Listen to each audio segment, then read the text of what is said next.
Yo, what's up, guys? Today I'm going to be doing my UFC awards for 2025. I'll be going over the KO of the year, the fight of the year, the fighter of the year, the moment of the year, the debutant of the year, the pay-per-view card of the year, and the prospect of the year. So I'm not going to waste any time. Let's get straight into the KO of the year. For the KO of the year, there was many great candidates this year, many amazing knockouts, such as Quinlan Salkild's head kick versus Hackprast, I think how you say his name. That was a brutal head kick knockout. There was Leon Murphy's spinning elbow against Aaron Pico, which put him to sleep. There was Ricky Simone's overhand against Bashrat, which was so violent. But there was one that just stood out to me the most just by fashion and just how clean it was. It was Mauricio Ruffy's spinning heel kick against Bobby Green in the first round. I do think this is the knockout of the year, just based on first round. It was in complete fashion. It was a perfect read against Bobby Green and just put him out cold, just face down. No follow up shots needed. Walk off spinning heel kick. I do not think it can get much better than that. I think that's why it just tops off all the KOs here. This year had some amazing KOs, but I think this one just stood out just due to its fashion and like the points I said earlier. So my knockout of the year for 2025 what is Mauricio Ruffy versus Bobby Green. Now we are going to move on to the fight of the year. This year had many amazing fights. Like there's Royval versus Van, which is incredible. That was a fan favorite. There's Yuri Prohaska versus Killer Roundtree, which is amazing. There was Bilal Muhammad versus Jack Della Maddalena was a great fight too.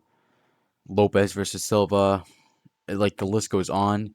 Ibo Aslan and Ivo Baranowski is one of the craziest exchanges we've seen in a long time. And the only thing that fight was just 90 seconds. But I mean, not Nazim Sadikov versus Nicholas Moda. But the one fight that stood out to me was the Peter Yan versus Merab Dvalishvili rematch. I just think that fight was so high level, and even though it was just a great fight back and forth, and that was one of the best performances we've ever seen by Peter Yan too. And I just think that fight was just so technical, and it had a build up. They clearly did not like each other, and I just think the way the fight was, how the fight was going, Peter Yan taking down Merab, hurting Merab pretty badly, and Merab was still in the fight too. But I just think this fight, I don't know, for a lot of people, I think are gonna say Royval versus Van was fight of the year, but for me, just personally, I just enjoyed watching Merab versus Peter Yan 2 a lot more. I, I'm not sure what it was. I just like those style of fights. So for my personal fight of the year, I'm gonna have to give it to Peter Yan versus Merab Dvalishvili, the rematch. That was just an incredible fight to watch. If you have not seen it, you have to go back and watch it. It is it is my favorite fight this year. So for my fight of the year, give me Peter Yan versus Merab Dvalishvili number 2. Moving on to the fighter of the year. There are some amazing fighters this year. Honorable mention is Joshua Van for sure.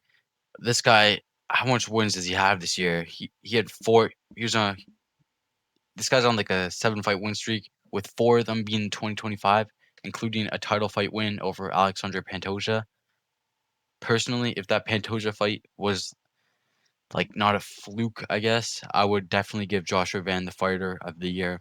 Like he went from unranked to the champion within a year. Like that is insane to do so. Like I don't know if anyone else has done that. I'm not sure. I haven't looked into it, but that is just insane to go from unranked to the champion within 12 months is insane.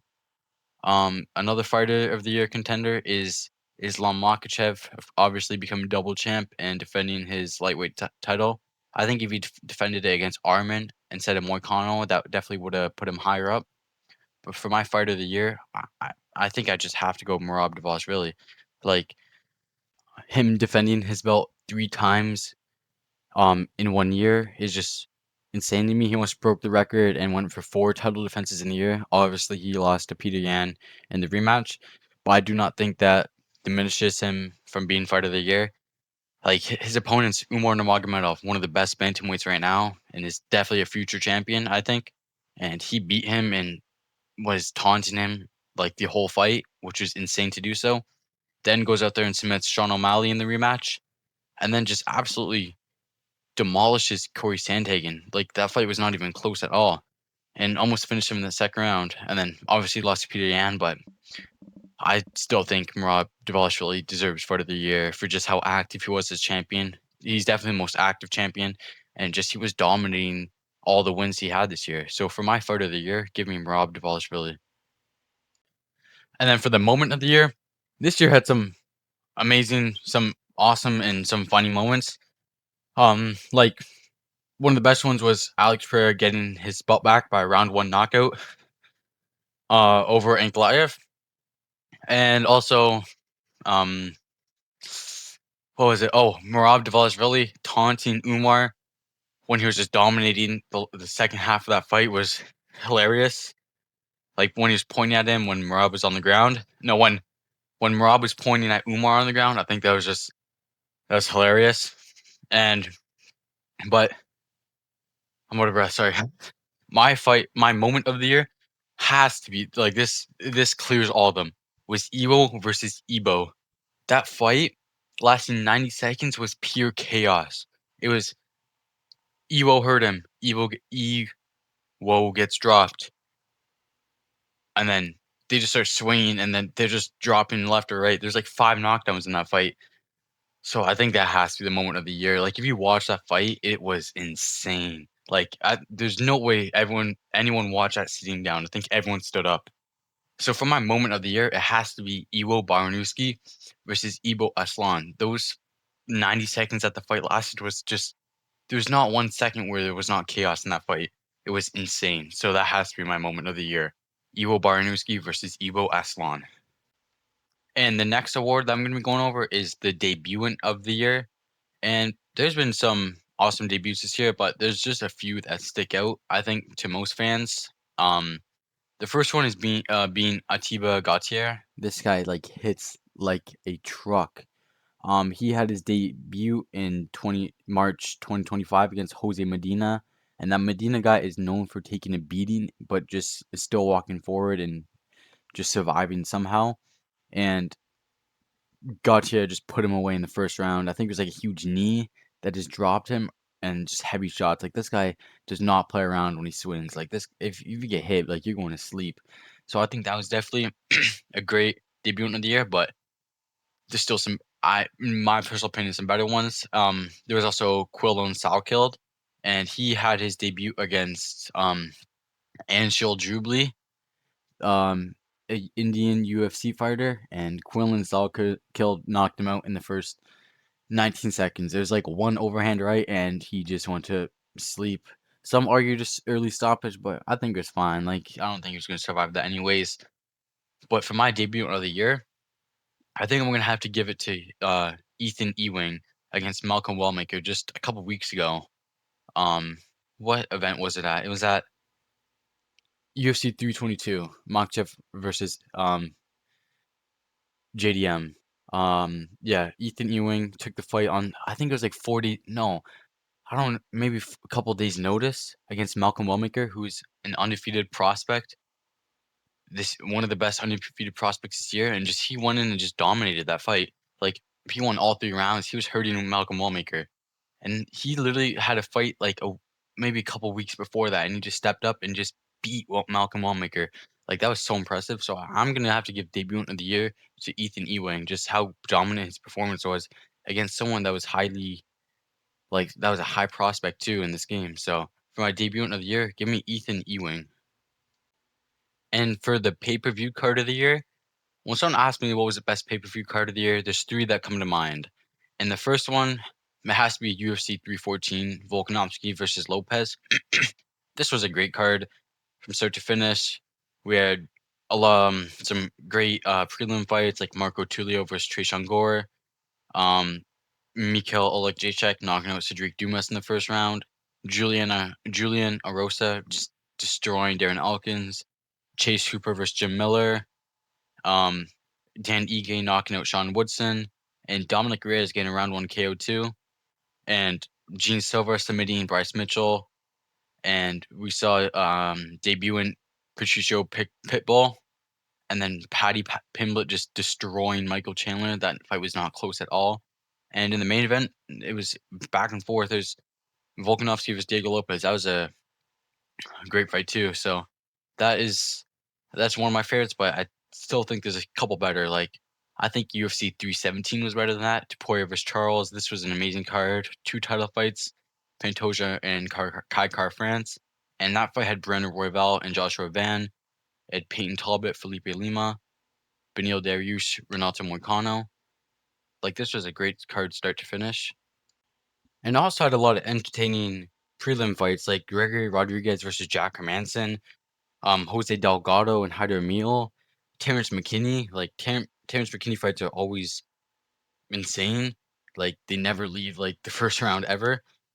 But for my pay-per-view card of the year, I mean, my personal favorite this year has to be UFC 323 Merab versus Peter Yan. This was definitely the most entertaining UFC card of the year. There were a couple sleeper fights like Marvin Vettori and Bruno Ferreira, and I guess you could say Macy Barber and Queenie Silva. But other than that, this had some amazing fights, like Peyton Talbot destroying Cejudo into retirement, Tetsuo Taira being the first person to finish Brandon Moreno. Obviously, Pantoja and Van, like the whole arm breaking situation. But the main event delivered. Like that was my favorite fight of the year, and this had the Ivo Baranuski versus Ivo Aslan fight. Like this for me was definitely the card of the year. Just start to finish was entertaining, and I'd never wanted to miss any fight. So for my pay per view of the year, give me UFC 323 Dvalishvili versus Peter Yan 2. Okay, for my last award for this video, it is going to be the prospect of the year. And this one is really tough to decide. There's three prospects that really stand out to me. The first one being Kevin Vallejos. Like this guy is an amazing striker. His only loss coming to Gene Silva. Um, he has 3 fights in 2025, 2 knockout wins, being the first person to knock out Giga Chikadze. Beat Danny Silva and knocked out Troy in the first round. And this guy is good. His boxing is incredible. The second prospect that it was hard for me to decide is Atiba Gautier. Like this guy just hits like a truck. Um, Let me see his record 2025. He's 3-0 2025, all round one knockouts against Vines, Valentine, and Medina. And this guy is entertaining because this guy hits like a truck. Like if he hits you, you're going to sleep. But I think I just have to go for my prospect of the year. I think I have to go Quillan Salkild. He is also 3-0 in 2025 with 2 knockout wins, and a decision win over Ashmus. But I just think I have to give the prospect of the year just over his last performance against Hack Press, where he put him to sleep with a head kick, like out cold. Like he was out for like I swear it was like 5 minutes after that. Like it was brutal, and I think he just has the best mic skills out of these three, and I think that just sways me. And I feel like he's definitely a fan favorite. I know the other two are, but I feel like Cool and Southkill is just up there a little bit more with the fans. So for my last award of the prospect of the year, give me Quill and Southkill. But this one is difficult to choose with the other two runner-ups being Kevin Blayhouse and Atiba Gautier. All right, guys. That was my UFC 2025 awards. Thank you for watching. Don't forget to like and subscribe. And let me know in the comments if you agree or disagree with any of these. I want to hear your guys' opinions. But thanks for watching, and I'll see you in the next video.